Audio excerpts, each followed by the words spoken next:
आपका स्वागत है आपके अपने YouTube चैनल हासिल की कलम में। जोर किया जाए, इसके लिए 3 अध्यादेश लाए और उसको बड़े गुपचुप तरीके से लेकर के आए। किसी भी किसान संगठन के साथ बातचीत नहीं करी और उसके बाद बिना मेजोरिटी के राज्यसभा में जबरदस्ती उस बिल को पास कराया। राज्यसभा में बिल 100% गिर जाता, किसी कीमत पे पास नहीं होता। और अब किसान को इस बात के लिए मजबूर किया कि वो सरकार के खिलाफ पूरे देश का किसान इकट्ठा होकर के अपनी बात उनके सामने अपना पक्ष रखे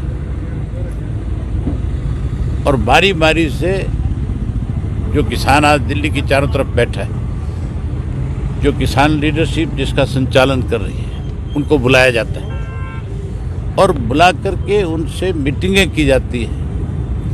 बजाय कोई फैसला लेने के, बजाय उस किसान की बात को सुनने के, इसको लिंगर ऑन करने का काम कर रहे हैं।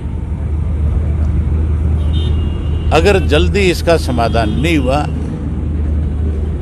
तो जहाँ किसान आज सड़कों पे बैठा, जिसने अपना घर बार खेत बच्चे सब कुछ छोड़ दिया, वो कल कोई और बड़ा सख्त फैसला इस सरकार के खिलाफ ले सकता है।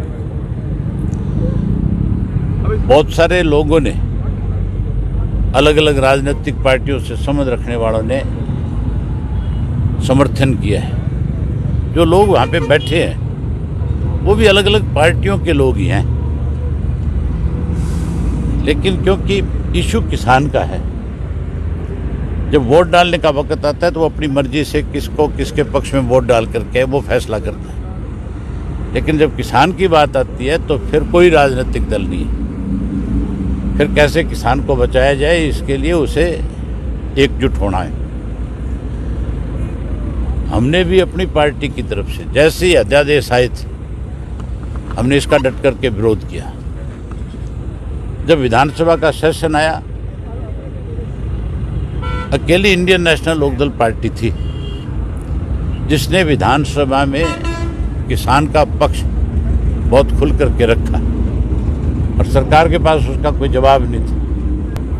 कांग्रेस तो वॉकआउट करके चली गई थी, जो मेन विपक्ष था, जिसकी जिम्मेवारी बनती थी, जो इसके ऊपर सरकार को कटघरे में खड़ा करने के लिए अपनी बात रखती, किसान का पक्ष रखती। किसान के लिए कोई इस देश में लड़ा, सत्ता में रहते, सत्ता से बाहर होकर के भी, तो या तो चौधरी चरण सिंह थे, या दीनबंधु सर छोटू राम थे, या चौधरी देवीलाल थे, या सरकार प्रकाश सिंह बादल है, जिन्होंने 1 मिनट नहीं लगाया पद को त्यागने में। आज बहुत सारे दिखावटी नेता हैं, कोई जाकर के रोटियां सेक रहा है, कोई जाकर के लंगर खिला रहा है। अगर सही मायने में किसान के हितैषी हर किसान के घर में पैदा हुए तो नाटक छोड़ करके उस किसान के साथ बिना ये कहे कि मैं कौन हूँ, किस पार्टी का हूँ, उसकी मदद में बैठ जाना चाहिए। हमारी पार्टी जो है उसका एक एक कार्यकर्ता, आप किसी भी धरने पे जाओ, आपको हजारों की संख्या में हमारी पार्टी के साथी मिलेंगे जिनके पास केवल एक झंडा है, किसान का। वो ना लोकदल की बात करता, ना वो वहाँ बैठ करके राजनीति बात किसी के सामने कहता। आज का क्या प्लान है आपका? मैं भी आज धरने में जाऊंगा और धरने में जा करके टिकरी बॉर्डर पे किसानों के बीच बैठ करके उनसे बातचीत करूंगा और उनसे पूछ करके आऊँगा कि आप हमारी क्या जिम्मेवारी लगाना चाहते हैं। वो जो जिम्मेवारी हमें देंगे, हम उस जिम्मेवारी को अग्रणीय पंक्ति में खड़े होकर के निभाएंगे। हम लोगों की तरह नाटक नहीं करेंगे। कल शाम को जिस तरह से सरकार ने कहा कि अध्यादेश रद्द नहीं किया जा सकता, संशोधन किया जा सकता है, उसको लेकर के लिंगर ऑन करने का तरीका है। आप ये देखो, पहले 3 मेंबर्स की कमेटी बनाई, अचानक अमित शाह ने बुला ली ये लिंगर ऑन करने की तरीका है। उस कमेटी का महत्व खत्म कर दिया कल। अगर अमित शाह ने बातचीत करनी थी, अमित शाह ने कुछ करना था इसमें, तो पहले क्यों नहीं किया? कल क्या बुलाने की जरूरत पड़ी? ये हर चीज को लिंगर ऑन करने का बीजेपी का एक तरीका है। अब सरकार की तरफ से कोई प्रस्ताव बारी बारी मीटिंगें रखेंगे, बारी बारी तारीखें देंगे, बारी बारी इस मामले को कभी कहेंगे हम आपको लिखित में भेज रहे हैं, कभी कहेंगे हम आपकी बात को सुन रहे हैं।